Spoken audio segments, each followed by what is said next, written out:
September 7th, and as if the weather could not get any worse out in California, listen to this. There's now a hurricane creeping up the Pacific coast. That adds a new layer on top of this extended heat wave. The state is basically right now at capacity on energy usage. We're live in L.A. as power companies are trying to avoid massive blackouts. Plus, a new report reveals at least one document taken from former President Trump's home may have included details about a foreign government's nuclear capabilities, while Trump's former Attorney General is now siding with President Biden's Justice Department on this. And the gang's back together at the White House today. Former President Barack Obama and First Lady Michelle Obama celebrating the unveiling of their new portraits, how they used that opportunity to talk about threats to the democracy.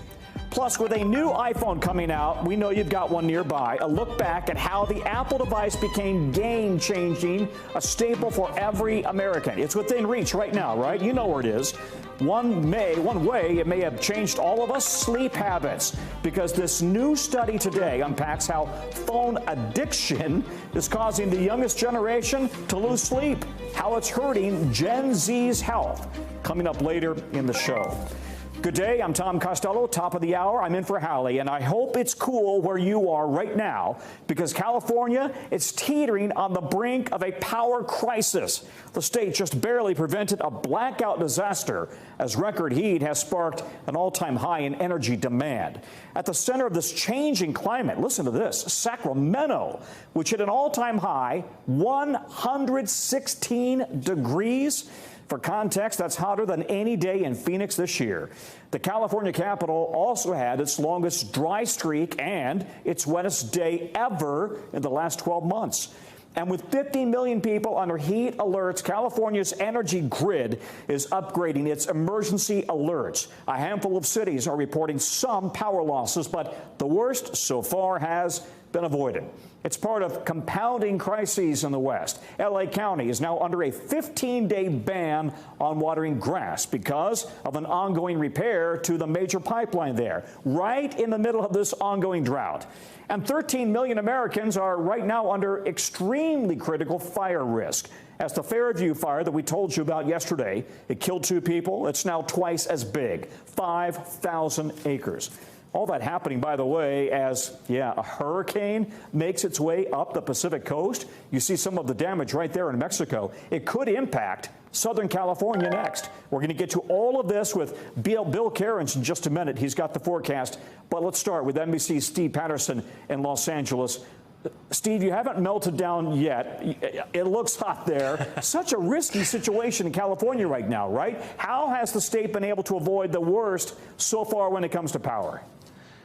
So right here, this thing right here, there were 27 million text messages sent out last night at the height of what would have been a crisis, as you described. We surpassed 52,000 megawatts. That's the most energy that California has ever used in a single day. And we were at an emergency tier 3. If it went to 4, that would have meant rolling blackouts. And so they blasted out these messages. I got one. Everybody in the state got one. It came almost like an Amber Alert, the thing that takes over your phone. They estimated that when they did this, grid managers, that the power reduction dipped by, 2,600 megawatts. That saved us. We would have been in blackouts if people didn't do the right thing. And Californians last night stepped up, and they did.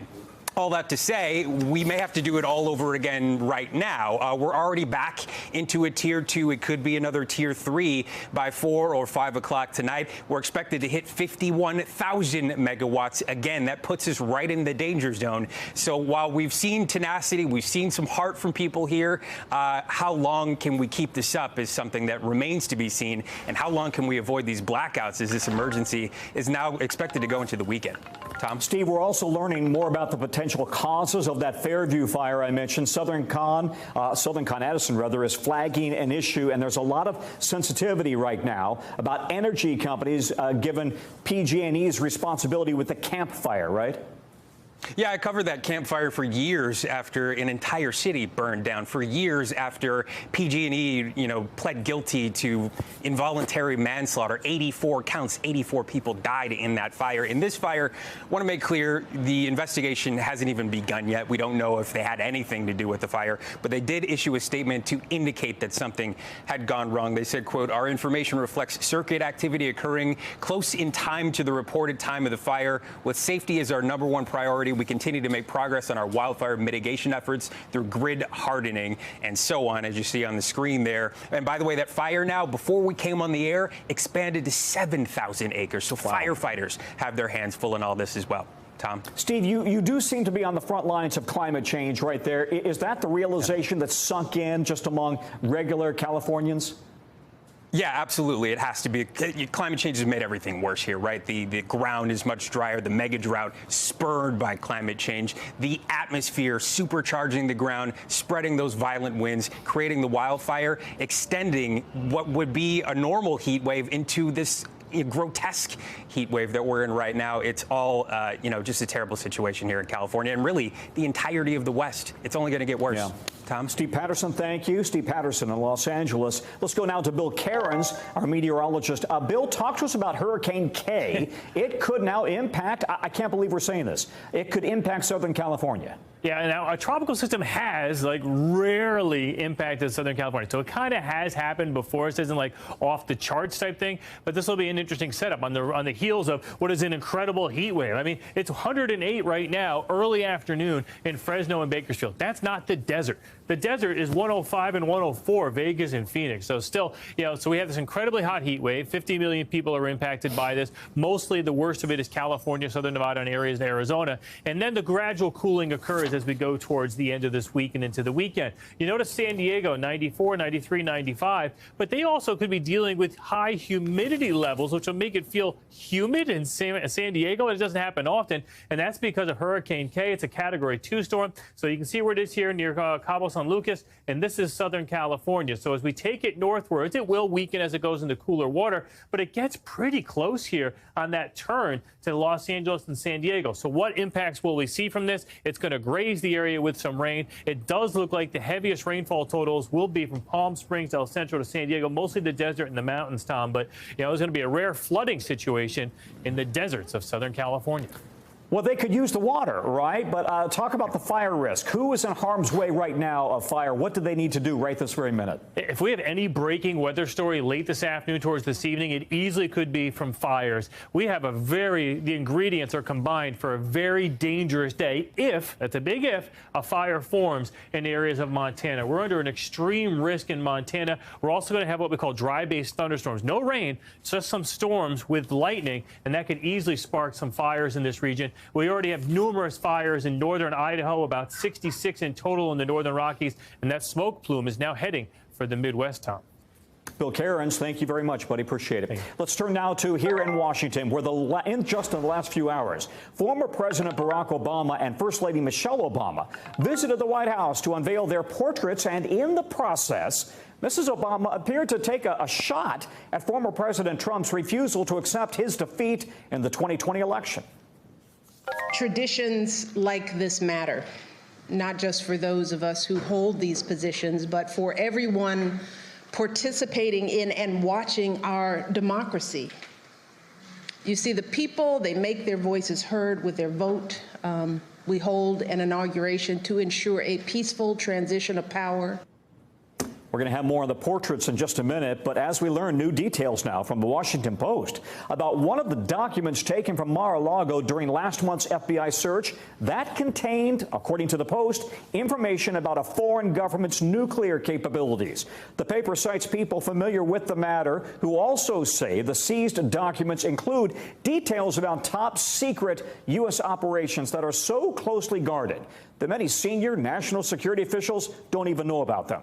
NBC News has not independently verified the nuclear information, and a Trump spokesperson accuses the Wash Post of acting as, quote, the propaganda arm of the Biden administration. What we do know is the U.S. believes there are only 9 countries with nuclear capabilities. So this could be a document talking about one American ally, perhaps France or the UK, or an adversary like China, Russia, or North Korea? We want to bring in NBC's Ken Delaney. He keeps his finger on the pulse of all these things. Ken, what this Washington Post report doesn't say, there aren't many details about the level of security here, but to the intel community, the word nuclear carries a high classification and level of concern, right? Well, it depends on what's in this document, Tom, but you're absolutely right. Anytime they hear the word nuclear, they get concerned. But look, the way this document was described by the Washington Post, it could include a very mundane, almost open source think tank kind of report about a country's nuclear capabilities, or it could mean a super highly classified esoteric document. We just don't know. Neither does the Post. They didn't say whether this document, or they weren't able to learn whether this document had classification markings on it. But what they did that was useful in their story separately is that they reminded us all of just how sensitive some of the other documents that had been seized at Mar-a-Lago or taken from Mar-a-Lago were. And we've known this for a couple of weeks, that this term special access program, this marking was on some of the documents. And what that means is a set of documents from a compartment, this highly classified part of a classified program that can only be seen by a small number of people inside the U.S. government, can only be created by the president or certain cabinet members. Documents like this are often kept in a safe within a secure room. So they're really, it's really subject to sensitive handling. And the idea that any of those documents were at Mar-a-Lago just boggles the mind. And it was just a reminder that whether this nuclear document fits that category or not, these are some very sensitive secrets that Donald Trump had in his possession. Yeah, in a country club. Listen, either way, this document cannot be used in the FBI's probe until the special master would review all of this, right? But because it's part of that group of documents that was seized or were seized just a few weeks ago. That's absolutely right. And this judge has ruled that the FBI cannot use any of the fruits of that search in its investigation. It's not clear exactly what that means, nor how much it's actually impeding the investigation, because they already had classified documents that were taken out of Mar-a-Lago in January and June, and they can certainly ask witnesses what they knew about classified documents at Mar-a-Lago. What did former President Trump know? They can certainly ask about why President Trump's one of President Trump's lawyers misled the Justice Department about the continued existence of classified documents. But a lot of legal experts, Tom, have questioned the idea that this judge really can stop the FBI from investigating even part of this case. We are waiting to hear whether the Justice Department will decide to appeal any part of this judge's ruling. All right, to that end, let's play some interesting comments from former President Trump's Attorney General, Bill Barr. He was on Fox News today. The opinion, I think, was wrong, and I think the government should appeal it. It's deeply flawed in a number of ways. Talking about the special master decision, Barr also said he didn't think the special master would change much. But how much weight do we give his comments? He also found it egregious that some documents were being held in a country club. But he is Trump's former attorney general, right? And he seems to agree with the Biden attorney general. Yeah, and I think he's absolutely right in about the big picture here, which is whatever happens with this special master decision, it's not going to ultimately affect the outcome of this case, because once we've established that there were classified documents, it really doesn't matter what's in them. The statutes at issue in this that were cited in the search warrant of Mar-a-Lago, including the Espionage Act, could be implicated here, regardless of what's in the documents and whether they can use stuff from the search in August. That was Barr's point. He said this was a speed bump in the investigation, and I think the evidence suggests that he's correct on that, Tom. NBC's Ken Delaney, and thank you, Ken. Turning now to COVID, Dr. Ashish Jha, the director of the White House COVID Response Task Force, just sat down with our Lester Holt and told him that it's crucial that people continue to get boosted. Here's that sound. If you are someone who only has that initial 2-dose vaccine combination and have not had a booster shot to this point, are you in increased danger? No question about it. If you have not had any additional shots beyond that first two, presumably it's been a year and a half since you got it, your protection at this point is far more limited. I think it's critical to go out and get this new updated bivalent vaccine. I really do think it's going to make an enormous difference. You can see more of Lester's interview with Dr. Ashish Jha tonight on NBC Nightly News. His comments really coming as new concerns are raised about confusion about COVID vaccines. Healthcare providers are reporting dozens of mistakes, and experts are worrying that new boosters will add to the confusion. The CDC says 87 dosage mistakes were made when giving the Pfizer vaccine to children younger than 5. Now, that's a fraction of the 890,000 shots administered to that age group. The mistakes, though, highlight the challenge of administering multiple different versions of the vaccine. NBC's Cal Perry has been talking to doctors today. He's joining us as well. Cal, with the rollout of an updated booster later this month, what are healthcare authorities saying about possible confusion regarding the new boosters? And some of it has to do with the color of the tops of the vials, right? Right, and as you laid out, it is a small fraction, right, of the ones that were mistaken in that mixing, and that's the first thing that they will point to. The other thing they're talking about in this booster, this new booster that is designed to protect against B4 and B5 variants, this is only approved for people 12 and older. They're looking at next month, maybe the month after, to approve it for children ages 5 and older. And when you look at the statistics, it is alarming. If you talk about folks who are 12 to 17 years old, we're running at about 60.5% pace of vaccinations. That drops to about 30% when you talk about that age group from 5 to 11. And so doctors are saying it is important to get that age group vaccinated. And as you heard from Dr. Jha, if you haven't had that vaccine, there is still a booster available for children ages 5 and up, just not this one yet. But doctors are still saying it is important to get done, Tom. Cal is outside one of the nation's premier children's hospitals, and these new boosters are set to roll out just as flu season gets underway. So what's the guidance now from health authorities on the booster and the flu shot? It was the first thing that I asked a physician this morning. First, take a listen to what he had to say. We'll talk on the other side. We're encouraging pediatricians and physicians around the country, as well as pharmacists, to go ahead and give both at the same time if possible. And they're hoping that that will encourage and that will actually increase those statistics that I talked about. As people bring their kids for that flu vaccine, they're asking folks to get both done. The other thing that I asked, because I've been asked this a lot by viewers, I have a son, 8 years old. He recently had COVID. I asked the doctor, should I get him a booster, or is he kind of covered by that natural immunity? And he said, no, when the booster is available, you should still get your child boosted. That natural immunity, just like the vaccines, Tom, will wane. And he said get the flu and the booster shot, if necessary, at the same time. Cal, thank you. Cal Perry, just down the street in D.C. here. All right, now to a court decision out of Texas that HIV prevention groups say is shocking. They also say it just simply defies evidence and logic. After a federal judge ruled today that a government can't mandate coverage for medications that prevent HIV infections because that would violate the religious beliefs of a Christian-owned company. This is a lawsuit filed in 2020 challenging a provision of the Affordable Care Act that requires free coverage for the drugs Truvada and Descovy, which are taken by hundreds of thousands of people in this country, mostly gay and bisexual men. Civil rights attorney Kristen Gibbons-Fedden is with us now. Kristen, we know that HIV virus can affect anybody, not just gay and bisexual men. What exactly was the reasoning behind saying that healthcare, that the ACA can't mandate that insurance companies provide that kind of vaccine? Well, it's all based on a constitutional argument. As you mentioned, the ACA requires private companies to offer certain preventative medications, such as that HIV prevention medication. However, the plaintiffs in this case said that, hey, that violates our religious freedom, our right to exercise our religious freedoms.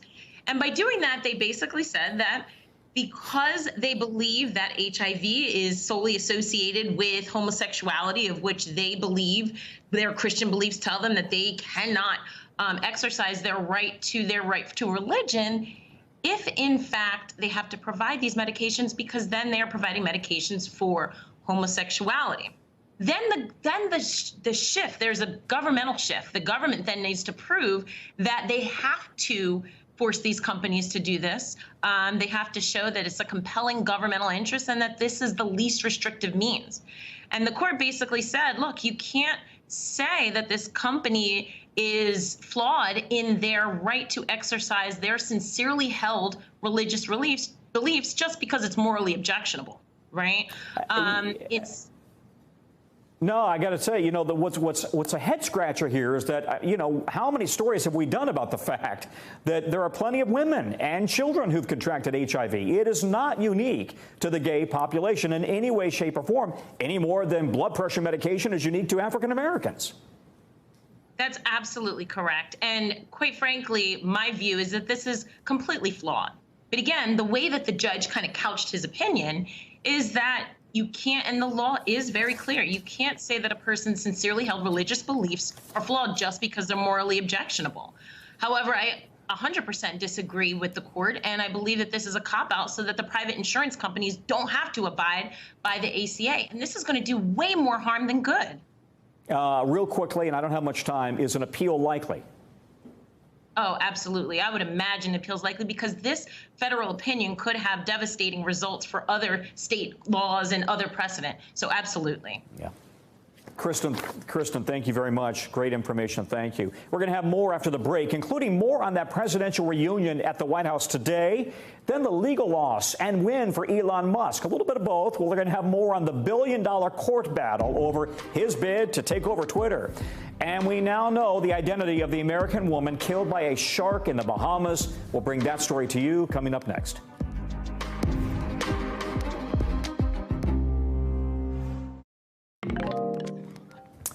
We're back. President Putin had some harsh words for the West today, mocking its response to the war in Ukraine. Putin insisted Russia is doing just fine, that the country has survived sanctions and it has not lost anything, his words. And he called Western attempts to cap Russian oil and gas prices, quote, stupid. Putin says Moscow will have more than enough customers in Asia, and he's planning to meet with Chinese President Xi next week. NBC's Keir Simmons is in London for us. Keir, Putin today said that they haven't lost anything, but the U.S. is now guessing that 80,000 Russian soldiers have been killed or wounded in the war. Thousands of tanks may have been lost already. What kind of a message was he really trying to send? Well, inevitably, he's trying to send a tough message. That is President Putin for you, describing sanctions as sanctions fever. You have to read between the lines, Tom, ultimately. The fact that he is focused on sanctions, that he is angry about sanctions, suggests that sanctions are having some kind of an impact.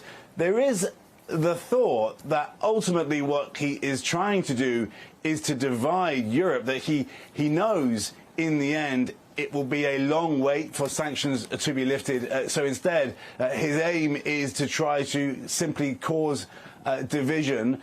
Would he like there to be some kind of a deal? Maybe. In a sense, there's already a stalemate in Ukraine over this conflict. So things have ground to a halt just inevitably. And as you mentioned, despite him saying that Russia has lost nothing, he has lost a lot. Yeah, you know, you are one of the very few journalists to sit down with him for lengthy conversations in Moscow, and you know him as well as I think any journalist can know him. Is he angry right now? Is he? If you can, what's your reading his body language right now? It's interesting, isn't it? He's clearly angry. I think another piece of body language that has been picked up on actually wasn't from a speech that he gave today at an economic conference in the far east of Russia, but actually from watching him with his military chief. He sat with his military chief waiting for a presentation with his defense minister, and they didn't speak to each other. Apparently, the atmosphere appeared to be frosty, which in a sense tells you as much as you need to know from body language without hearing him. Is he angry? He's clearly angry, and that is saying something, because ultimately President Putin is someone who, from his early days, people around him, friends, describe him as someone who was cold, who didn't give away emotion. So yeah, I think there's a lot going on there. We're watching this nuclear power plant in Ukraine very closely, with it allegedly under fire from one or both sides. What's the latest on the ground there? Well, the UN nuclear watchdog is urging both sides to stop the shelling. They're urging Russia to allow them to get in there and make it safe. Ultimately, though, again, Tom, it says a lot about the ruthless approach of President Putin, doesn't it? That effectively this nuclear power station is being used as a bargaining chip. It's part of his negotiations. What effectively he's saying is, if you don't give me what I want, then something could happen to this nuclear power station, and that would impact widely across Europe, of course. Keir, thank you. NBC's Keir Simmons in London. We told you earlier about that family reunion of sorts at the White House today. President Joe Biden welcoming his previous boss, former President Barack Obama, and former First Lady Michelle Obama for their official portrait unveiling. The East Room was filled with friends, family, former Obama administration folks, and in fact, staffers, many of whom are current Biden staffers, too. Here's what the former President Obama said about his portrait artist, Robert McCurdy. What I love about Robert's work is that he paints people exactly the way they are. His work is so precise that at first glance it looks like a photograph. And Robert also paints his subjects looking straight ahead. So it feels like you're face to face, forming a connection. The portraits will be on display in the White House for visitors starting tomorrow. NBC's Carol Lee joins me now. Carol, I watched the whole thing. The whole thing was fun to watch, good-hearted, and a lot of smiles. At the top of the show, we talked a little bit about the politics in that we heard, in fact, Michelle Obama talking about juxtaposing, to some extent, the Biden administration, the Obama administration versus the Trump administration, right? Can you talk us through that kind of background? What's been happening? Yeah, this happened. This normally would happen, Tom, during the Trump administration. It's usually a president's immediate successor that hosts this event. It's typically bipartisan. Republicans host Democrats. Democrats host Republicans. That didn't happen. Neither the Trumps nor the Obamas wanted that to happen. There's obviously a lot of animosity there in that relationship, but it happened today. And what we heard was Michelle Obama delivering a very impassioned speech, and she raised some of the elephants in the room, the issue of democracy, the issue of the inauguration, saying that there's the importance of a peaceful transfer of power, and hitting on the fact that traditions like this matter. That was, in her words, what she said, noting that it hadn't happened. So it was very striking to hear that from her, because she's not typically the one who leans into political dialogue as much as maybe the former president would, but she decided to do that. And she also talked very personally about how unlikely it would be for someone like her, with her color of her skin and her background, to become First Lady and have her portrait hanging in the White House. It really was very poignant. But listen, First Lady Michelle Obama with an off-the-shoulder gown in that portrait, not something we typically see. So what were the reactions?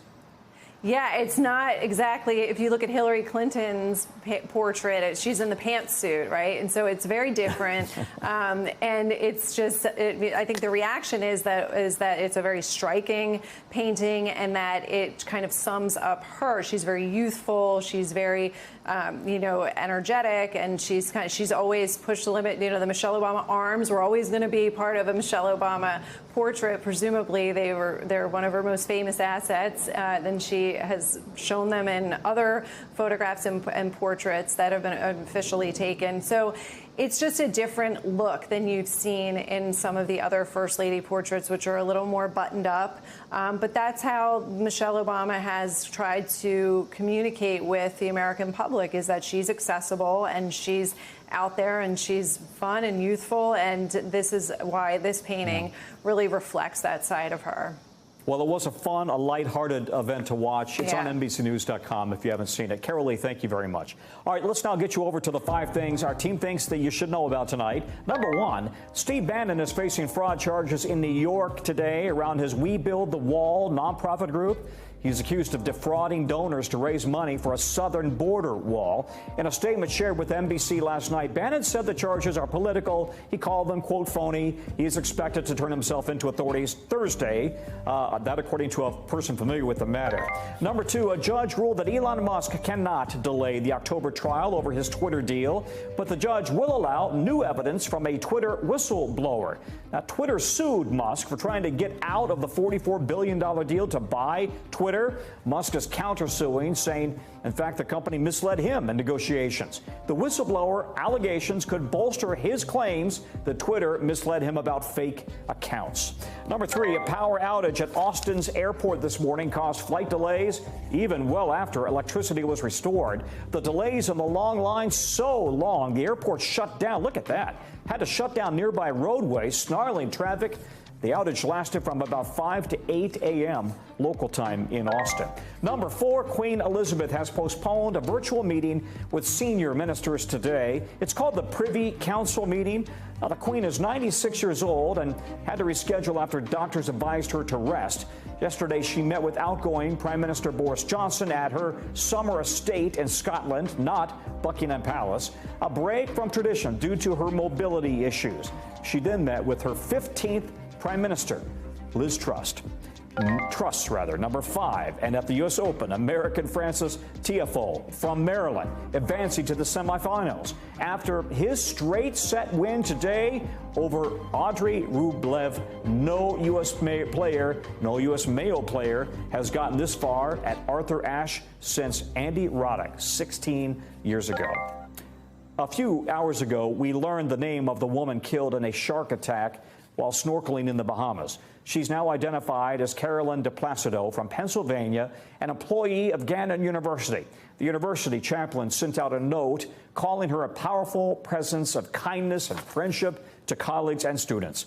We also heard from the Bahamian police today saying they are investigating the circumstances of the attack. The family was on a cruise with Royal Caribbean. In a statement, they say the snorkeling trip was an independent shore excursion, so Royal Caribbean, was not the organizer. Kerry Sanders joining us now from the region. Kerry, such a horrific attack. What more do we know about what happened? It is just horrible. Carolyn DePlacido, 58 years old, from Erie, Pennsylvania. She was on this cruise on the Harmony of the Seas, which was on a 7-day cruise with her family, at least 5 other members, according to the Bahamian authorities. When they went down to Nassau and made port, as you noted, they decided to take a little trip out snorkeling. This is a very common trip to take. People, whether they do it through the vessel with the cruise line or whether they do it on their own, go out a little bit past Rose Island, which is just east of Nassau, out to Turtle Key, and the water is just beautiful there. It is just crystal clear, and it is very rare for there to be a problem. The water is not that deep, but in this particular case, what was cited as a bull shark came upon the 58-year-old woman from Caroline from Erie, Pennsylvania, and attacked. And this is what sometimes happens, and it's just horrific. You know, she worked at Bannon University, which is a Catholic university in Erie, Pennsylvania, and the chaplain there said, in part, may the angels lead her into paradise. Nobody at this point has publicly said that they're blaming Mother Nature here, and according to investigators at this point, there is no reason to suspect that the tour operator did anything wrong. This may be just a horrible case of being in the wrong place at the wrong time, but our hearts go out not only for the horrific loss here, but for the family members who were there and saw the shark, and then had to bring her into the boat and try to save her from what sounds like it was a very nasty bite to her upper torso. Oh, boy.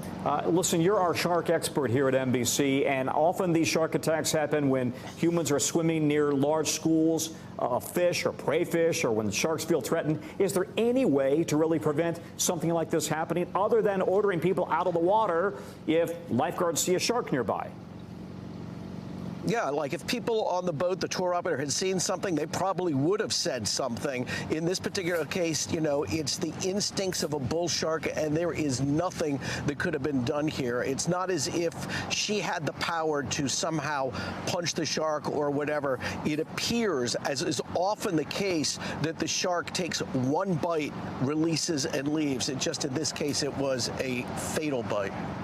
Tom? Kerry, thank you. Kerry Sanders in Florida for us. Up next, with the latest iPhone just unveiled today, we're going to tell you how Apple has managed to put 1 billion of their phones in your hands. 1 billion.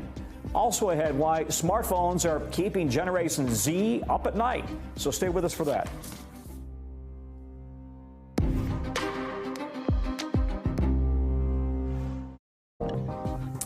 Here's a shocker for you. One thing that inflation will not be affecting: the prices of the new iPhones that you may be thinking about. Apple showed off its new line of iPhone 14s and other products today at its fall rollout. They're all about the same price as last year's models, which is really a big surprise to a lot of analysts who were predicting longtime customers would be willing to spend up to 15% more. Okay, where's your iPhone? It's in your hand, it's in your pocket, it's never out of reach, right? We're going to talk more about how this all plays out. But first, we want to talk about the influence, the evolution of Apple, specifically of its iPhone. Listen to this. There's more than 1 billion active iPhones right now in the world. That according to Apple. And in the U.S., iPhones account for more than half of all smartphones being used. That according to the Financial Times. So how did the iPhone become such a staple for the majority of us using a smartphone? Let's take a look. Apple has had Americans in the palm of its hand, literally. With about 113 million active iPhone users just in the U.S. But how did it get here? We're going to reinvent the phone. In 2007, Steve Jobs introduced the first generation of the iPhone, combining its hit iPod product with an internet-enabled and easy-to-use mobile phone. Apple had a hit. By the end of 2007, reaching about 1.4 million units in sales. There's an app for that. In 2008, the iOS App Store opened, kicking off what would become a very big market. Apple says it now supports about 2.2 million jobs. But over the years, the device and its parent company were not free from controversy. In 2010, Apple made headlines when 11 people died by suicide at a Chinese manufacturing company where iPhones are made. In 2017, we saw Batterygate when independent research found some iPhones were more likely to be slow after certain software updates. Apple responded by apologizing and then offering $50 off on battery replacements. But Apple's core customers have stayed loyal, with 90% of iPhone buyers remaining with Apple. It's a luxury item. You have the devices you have in your hand, but then you also have the digital world that it has created. The cultural phenomenon has taken on a life of its own. But up next, the next generation as well. Gen Z is sleepless, and social media might be to blame. The iPhone might be to blame. Next, we're going to talk about that with Dr. Natalie Azar about the late-night smartphone habits keeping young people awake. Maybe not just young people. And we might have an idea of what they're watching. We have news on the corn kid taking over TikTok. You know him. He loves corn. When we come back.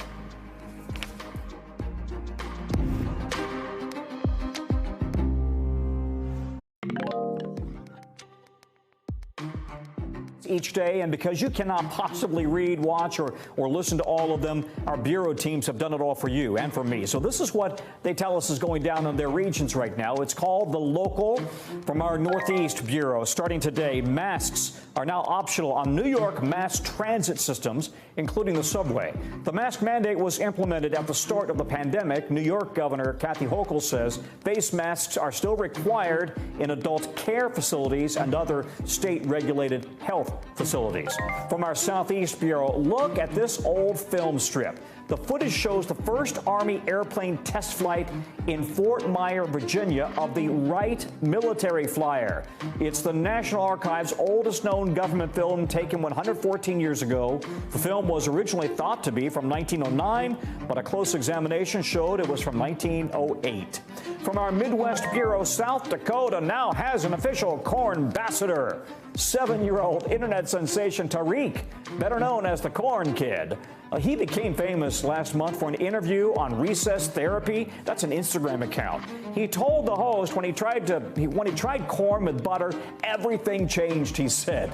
On Saturday, Governor Kristi Noem's office tweeted an official proclamation naming September 3rd official Corn Ambassador Tariq Day.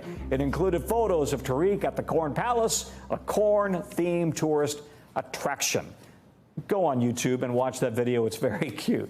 All right, let's get back now. CNBC's Steve Kovac to talk about what we learned from the launch today of the Apple 14, the iPhone 14. Steve, so what are the highlights?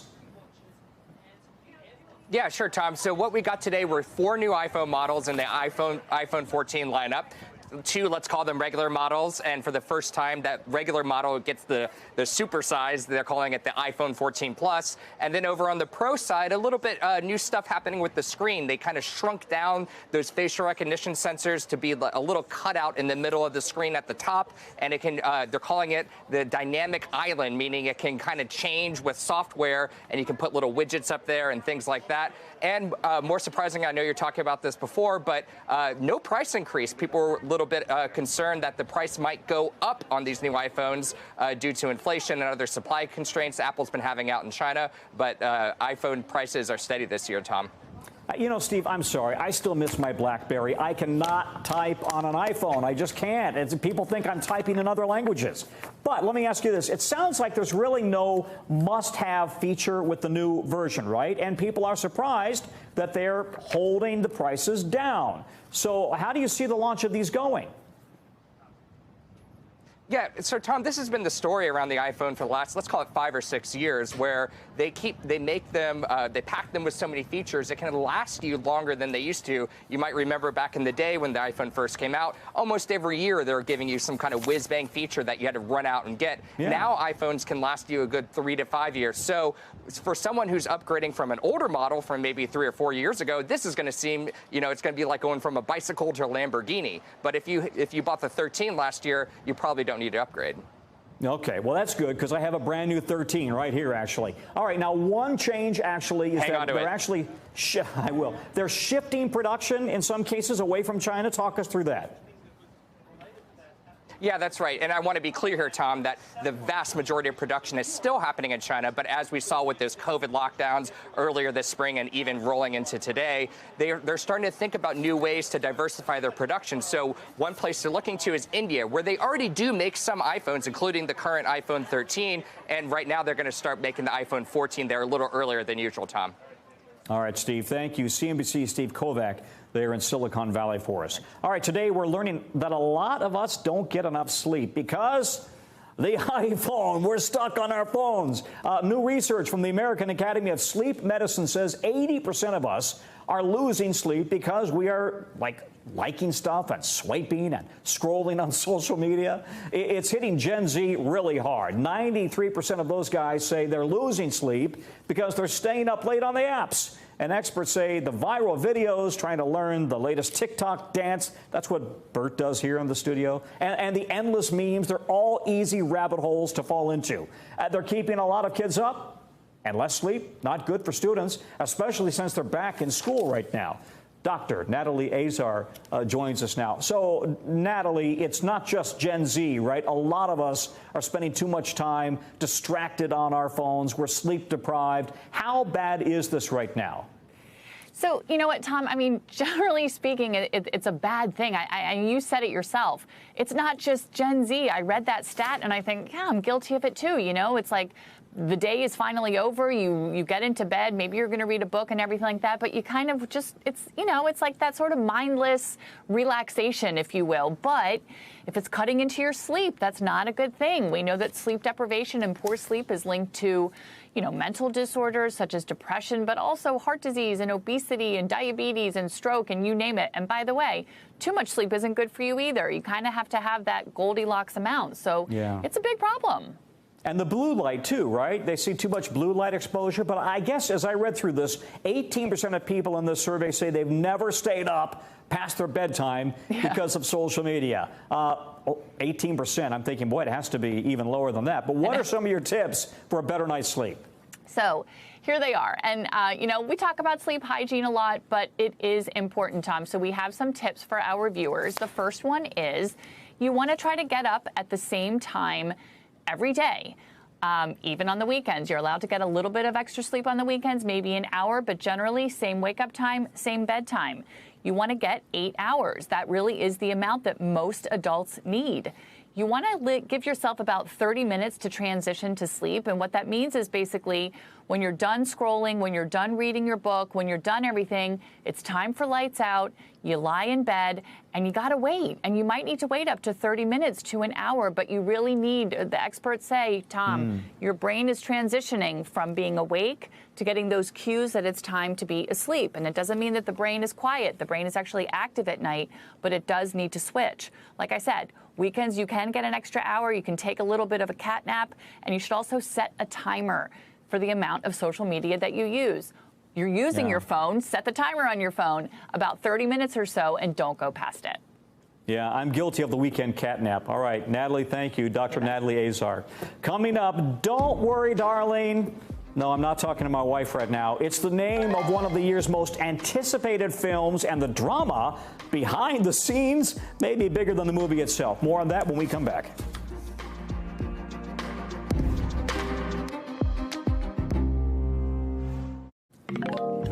We're back. The second largest movie chain in the country is filing for bankruptcy. Cineworld, which owns the Regal Cinemas chain, filing for Chapter 11. The company is $5 billion in debt, as studios have been sending more movies straight to the streaming services since the pandemic. Now, we're talking about this just as one film dares to ask a question most movies really want nothing to do with. Can off-screen drama convince people to buy tickets? The psychological thriller Don't Worry, Darling may be finding that out. Reports suggest a rift between the movie's director, Olivia Wilde, and star Florence Pugh over disputes about Pugh's pay compared to co-star Harry Styles and Shia LaBeouf's. Alleged firing for her, and then Wilde's focus on the film's sex scenes, among others. And it all played out this week at the Venice Film Festival when the two apparently didn't even look at each other. Alex Abad-Santos joins me now. He's a senior culture reporter for Vox. All right, Alex, talk me through this. Drama within the movie industry, nothing new, right? You go back to Apocalypse Now and the 70s and The Shining, and they were just as famous for what happened behind the scenes as what happened on the actual screen. So walk us through what's going on here, and is this really a play to just drum up interest in the movie? So what's going on is this movie was kind of known as the movie that Olivia Wilde left Jason Sudeikis for Harry Styles in. Right? Harry Styles met Olivia Wilde. They got together. That's what happened. And then, but I think the secondary drama was that Florence Pugh and Olivia Wilde allegedly had a feud. And we didn't really, there were rumors, but we didn't really know what was happening.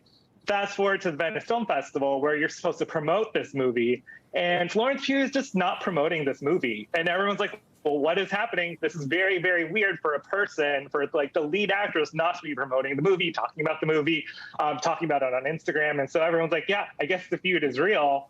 And so it's kind of like everyone's like reacting to this kind of like actors aren't supposed to act this way when it comes to the movies that they're acting. Yeah, but Harry Styles was working it with that new shirt, right? That collar and what he's talking about there. All right, let's talk now. Let's talk about the alleged spit video. Now, we've gotten to the point where people are treating what appears to be Harry Styles spitting on Chris Pine, although, no, they say it's not true. But we're treating it like the Zapruder film, the grainy footage of JFK's assassination. To be clear, Pine's representatives tell NBC News there's no loogies involved here. It's a blatant attempt to create drama that doesn't exist. But Alex, what is it really happening? What's really going on? And why are fans so fascinated by all the drama here? Well, I think what happened was you have these two like kind of dramatic little stories within the movie. And so now when fans see them all together, see that whole entire cast together, they have their microscopes on. Every single action is under a microscope. And so is it spit? Is it not spit? What are they laughing at? Why is he laughing? Is it his sunglasses? Is he uncomfortable between Wilde and Styles, who are allegedly boyfriend and girlfriend? I mean, I think it's just a reaction to seeing people and smiling at someone. But I mean, people see spit. People are like it's feeding into imagination, feeding into like fan fiction a little bit. Now that you know that there's a little bit of rift. I don't know. I mean, and everybody's had an unfortunate spittage moment, right? Do you think there's spit there? I didn't see that. If so, it's not intentional, I don't think, right? I'm still fascinated by the collar. That's what I want to know. I want to know where he got that, because I'm going to be working it on NBC News pretty soon. All right, real quickly then, let me just ask you this. Another thing hanging over all of this, and it really may not be good, is that it's gotten not very great reviews, right? Right. The reviews have been super mixed. Everyone says Florence Pugh's amazing, so I think that has it going for it. And I think people might want to just tune in to see a little bit of like, what is this whole entire fuss about? Right. I don't know if I will. I think Harry's One Direction fans are probably going to be really tuned into this. So, of course. Right. You want to see the mess a little. We're wrapping it. Thanks, buddy. Appreciate the review. That's a wrap for this hour. We're going to have more here tomorrow. Same bat time, same bat channel. Coverage resumes right now.